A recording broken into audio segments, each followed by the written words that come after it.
Ya saudara, Mahkamah Konstitusi segera memutus gugatan batas usia Capres-Cawapres pada Senin besok. Di saat yang bersamaan, ini kubu Ganjar maupun Prabowo juga akan mengumumkan sosok Cawapresnya pada pekan depan.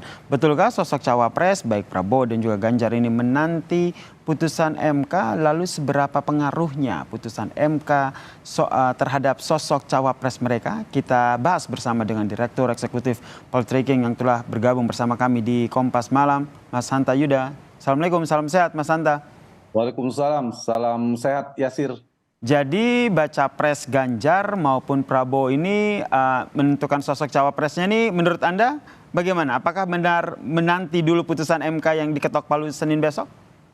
Iya, Yasir, betul. Pertama karena alasan teknis sampai hari ini memang KPU belum membuka masa pendaftaran. Artinya memang tidak perlu buru-buru memang untuk diumumkan. Kedua, karena alasan administratif seperti Yasir sampaikan tadi, menunggu keputusan MK. Kenapa menunggu keputusan MK? Disinilah kemungkinan terkait dengan usia cawapres dan ada nama Mas Gibran yang salah satu opsi cawapres terkuat hari ini di luar nama Erick Thohir dan lain sebagainya, cawapres Prabowo Subianto, Kofifa dan sebagainya, maka ini juga ditunggu barangkali oleh Pak Prabowo meskipun belum otomatis kalaupun MK menangkan gugatan ini ya Yasir. Nah, karena Prabowo menunggu MK, sama Mas Ganjar menunggu Pak Prabowo. Jadi yang ketiga juga alasan strategis, alasan strategi masing-masing saling intip terkait dengan taktik politik siapa cawapres dari masing-masing mereka dua pasangan ini. Oke, Begitu. saling tunggu-tungguan nih seperti yang tadi Anda sampaikan. Ini lepas dari putusan MK nanti seperti apa, tapi jika nanti MK akan mengabulkan putusan terkait dengan batas minimal usia ini, berarti peluangnya Gibran untuk menjadi bacawa presnya Prabowo ini tahapan politik, proses-proses yang nantinya akan diambil oleh Prabowo Subianto ini seperti apa menurut Anda? Iya, hari ini sama kebutuhan elektoral, faktor paling determinan dalam menentukan pilihan cawapres, terutama Pak Prabowo, juga termasuk Mas Ganjar, ada tiga faktor. Kita menuju ke Oke. Mas Gibran nanti. Satu adalah katrol elektoral, yang kedua efek Jokowi, dan yang ketiga representasi NU.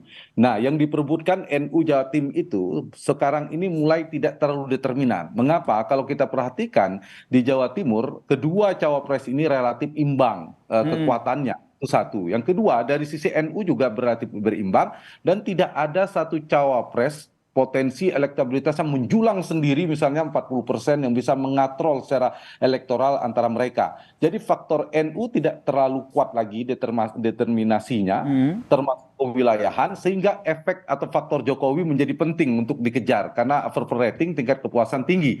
Nah, di titik inilah maka Pak Prabowo sepertinya memiliki pertimbangan keyakinan untuk memenangkan pertarungan, untuk memaksimalkan efek Jokowi adalah mendapatkan basis atau cawapres bersama Mas Gibran karena jelas itu dukungan Pak Jokowi untuk memecah basis lawan dan seterusnya. Ditambah tentu memecah basis Mas Ganjar tentunya. Nah, tetapi Yasir, menurut saya keduanya ini punya cawapres yang berimbang ya. Sebelum kita bicara ke Mas Gibran ujungnya nanti.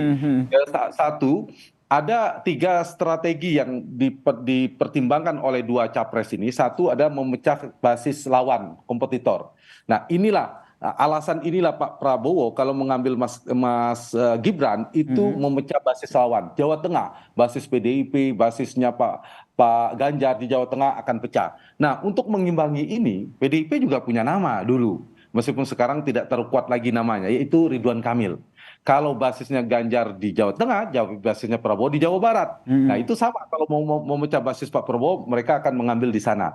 Yang kedua, kalau misalnya berebut Jatim atau NU, ada nama Kofifa di Prabowo, ada nama Mahfud di Ganjar Pranowo. Keluarlah kartu Mahfud, kartu NU yang dianggap NU tulen. Nah, yang Oke. ketiga dari data survei terakhir paling tidak dari kami ada dua yang tertinggi. Satu Erick Thohir, yang kedua adalah Sandiaga Uno. Nah, Sandi juga masih beredar namanya di Ganjar, kemudian Erick Thohir juga cukup kuat di Prabowo. Nah, dianggap sebagai katrol elektabilitas terkuat untuk menjadi kombinasi mereka. Nah, inilah saya kira kedua-duanya punya tiga cawapres yang sama-sama kompetitif untuk melengkapi kedua-duanya. Nah, karena itu, karena Pak Jokowi, Pak Prabowo Prabowo. memiliki memiliki keyakinan elektabilitas dan apa tadi faktor Jokowi, ya faktor Jokowi yang paling kuat ya pengaruhnya Mas Gibran. Oke. Tetapi Yasir punya efek positif maupun negatif pilihan terhadap Mas Gibran tentunya. Nah ini salah satu mungkin dampak yang nantinya akan terjadi jika Prabowo memilih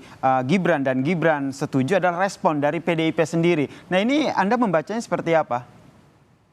Iya pasti respon PDIP akan tanda petik ya sangat keras karena akan ada beberapa macam implikasi politik. Misalnya kalau saya mengatakan paling tidak untuk berimbang analisa argumennya ada dua. Misalnya Gibran diambil oleh Pak Prabowo, harus diakui ada dua potensi yang akan didapatkan oleh Pak Prabowo, memecah dua hal. Satu, memecah kebukuan di dalam koalisi Pak Prabowo. Ada nama si A, si B, si C yang diusung oleh partai politik, begitu Mas Gibran maju, maka ini menjadi solusi jalan tengah. Selesailah urusan koalisi. Itu akan membantu Pak Prabowo tidak akan alot dan selesai. Yang kedua, dia seperti saya katakan di awal Yasir, berpotensi besar memecah basis lawan, memecah basis kompetitor yaitu Mas Ganjar dan PD Perjuangan. Sekaligus dia bisa merebut berpotensi selain menggerus Ganjar, tentu menambah suara Prabowo dan Gibran di basis-basis Ganjar dan PD Perjuangan, terutama di Jawa Tengah. Tetapi, nah ini ada dua juga yang menjadi dampak negatif yang saya kira hari-hari ini sedang dikalkulasi secara mendalam serius oleh Pak Jokowi dan Pak Prabowo serta para ketua umum partai koalisi. Kalau ada dampak negatif yang berbahaya memiliki dampak dalam perjalanan kampanye terhadap Pak Jokowi, terhadap strategi politik dan ujungnya potensi kemenangan. Satu, kalau tadi saya mengistilahkan memecah dua hal, yang ini akan menyatukan atau mengkristal dua hal. Satu, mengkristalnya kekuatan kontra Jokowi. Kalau sekarang kontra Jokowi itu yang di luar berdiameter Jokowi itu koalisi perubahan, mungkin akan ada potensi mereka bersama dengan PD Perjuangan. Nah, oke, jadi ini ini yang harus diantisipasi ya, begitu ya Mas Hanta ya? Betul, harus diantisipasi karena kontrak politiknya semakin kuat dan yang kedua akan semakin mungkin ada potensi harus dibaca mengkristalnya tensi isu politik dinasti. Nah ini yang harus diantisipasi ya. Bisa melegitimasi, bisa mengganggu legitimasi politik dan citra politik Pak Jokowi. Nah itu yang harus diukur. Kalau itu mengganggu, maka akan mempengaruhi elektabilitas Pak Prabowo dan mesin-mesin politik Pak Prabowo. Tapi kalau itu bisa diantisipasi, dugaan saya Pak Prabowo dan Pak Jokowi akan mengambil Mas Gibran. Tapi kalau kalkulasinya itu berbahaya, mungkin Mas Gibran dilepas, tidak jadi kandung, anak emasnya Pak Erick Thohir mungkin yang menjadi alternatif. Baik, kita nantikan bersama ya seperti apa langkah politik yang seperti tadi kita perbincangkan. Tapi balik lagi kita tunggu nih hasil putusan MK esok hari ini akan seperti apa. Terima kasih telah bergabung bersama kami di Kompas Malam.